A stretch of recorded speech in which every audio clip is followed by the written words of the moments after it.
আজকের সকালটা বড় ভালো লাগছে। সরস্বতী পুজো,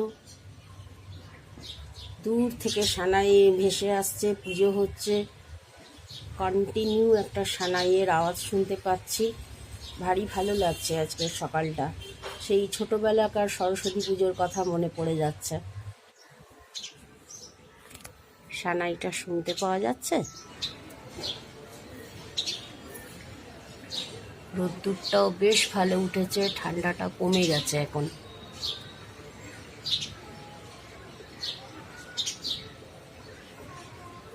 কি যে ভালো লাগছে আজকে।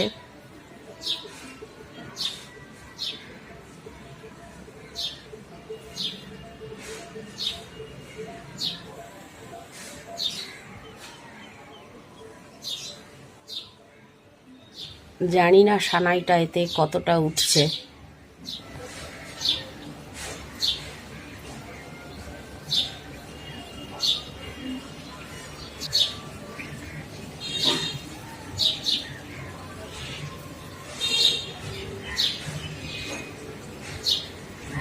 আজকের দিনে গোটা সেদ্ধ খাওয়ার একটা চল আছে, এটা আজকে না কালকে, মানে আজকে করে রেখে কালকে কি আমার সেটা জানি না, কারণ আমাদের এই নিয়মটা আমাদের নেই।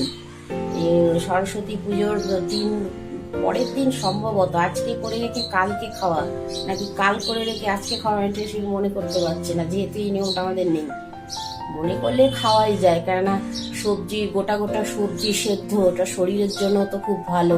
আর এই সময়টা এখন ঠান্ডাটা আস্তে আস্তে চলে যাচ্ছে, একটা গরমের ভাব আসছে।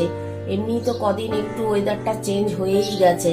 আমরা এতদিন উফ কি ঠান্ডা করে খুব কাতরাচ্ছিলাম ঠান্ডায়, সেটা এখন দেখছি ঠান্ডাটা অনেকটাই কম। এই সময়টা না এগুলো খাওয়া খুব ভালো। সমস্ত গোটা গোটা সবজি সেদ্ধ এমনিও খাওয়া যায় না তা না, তবে যাদের নিয়ম থাকে তাদের তো খেতেই হয়। আমাদের এরকম কোনো নিয়ম নেই, সেই জন্য ঠিক বলতে পারছি না যে কালকে করে রেখে আজকে খাওয়া না আজকে করে রেখে কালকে খাওয়া। আমি ঠিক গন্ডগোল করে ফেলছি।